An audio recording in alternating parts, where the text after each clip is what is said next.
नमस्कार दोस्तों, स्वागत है आपका ट्रेडर्स जोन में। आज हम बहुत ही इंपॉर्टेंट स्ट्रेटजी पे बात करने वाले हैं, इसलिए वीडियो को बहुत ध्यान से देखिएगा और लास्ट तक देखिएगा।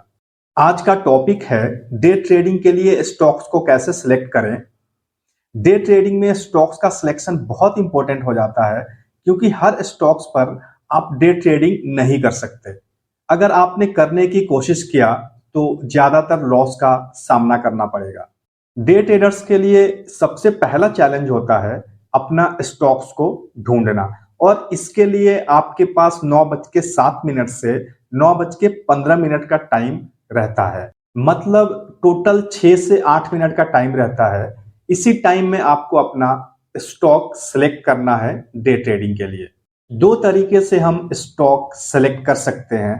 पहला तरीका है प्री मार्केट में स्टॉक्स का बिहेवियर देखकर, और दूसरा तरीका है रियल मार्केट में स्कैनर को यूज करके।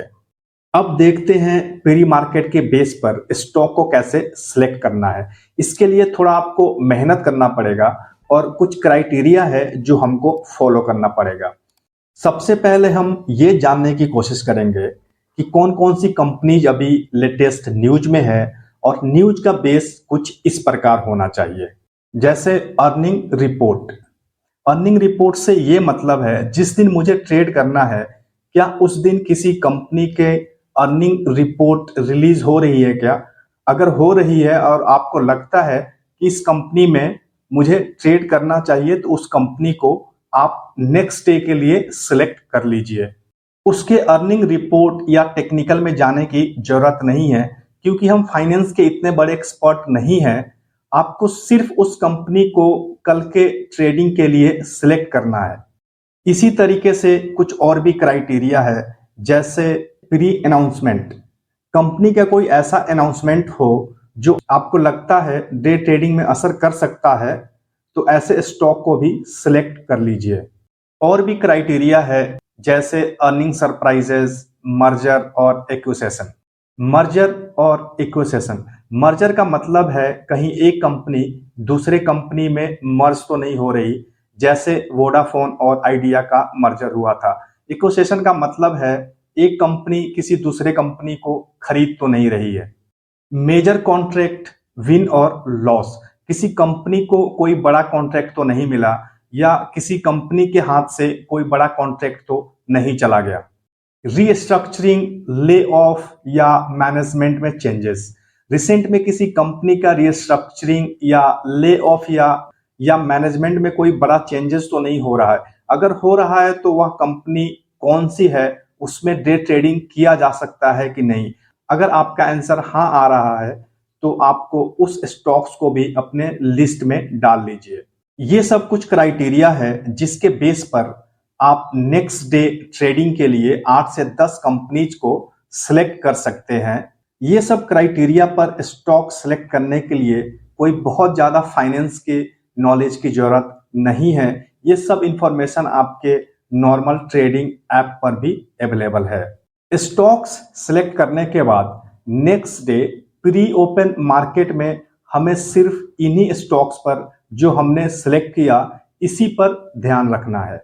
सपोज करिए आपने 8 स्टॉक्स सिलेक्ट किए हैं नेक्स्ट डे के ट्रेडिंग के लिए। प्री मार्केट में हम इन 8 स्टॉक्स का प्री मार्केट रिएक्शन जानने की कोशिश करेंगे, और जानने की कोशिश करेंगे कि इवेंट्स का इन स्टॉक्स पर रिएक्शन है कि नहीं है। इवेंट्स का स्टॉक्स पर रिएक्शन जानने का तरीका कुछ इस प्रकार है।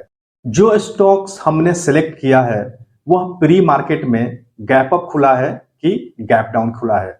अगर गैप अप खुला है तो कितना गैप अप खुला है, और गैप डाउन खुला है तो कितना गैप डाउन खुला है। प्री ओपनिंग एवरेज ओपनिंग से ज्यादा होना चाहिए।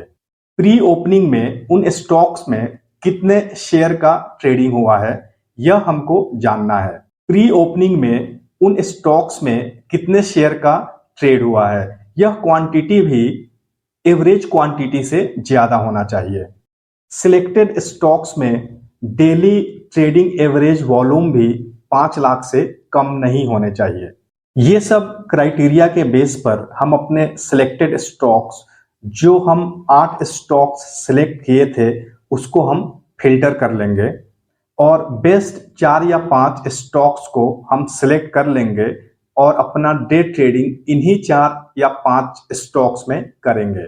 80 से 90% चांस है जो आपने इन क्राइटेरिया के बेस पे जो स्टॉक्स सिलेक्ट किए हैं यह काम करेगा, क्योंकि इन स्टॉक्स पर सिर्फ आपका नजर नहीं है, इन स्टॉक्स पर दूसरे ट्रेडर्स का भी नजर है, इंस्टीट्यूशंस का भी नजर है, ऑपरेटर्स का भी नजर है।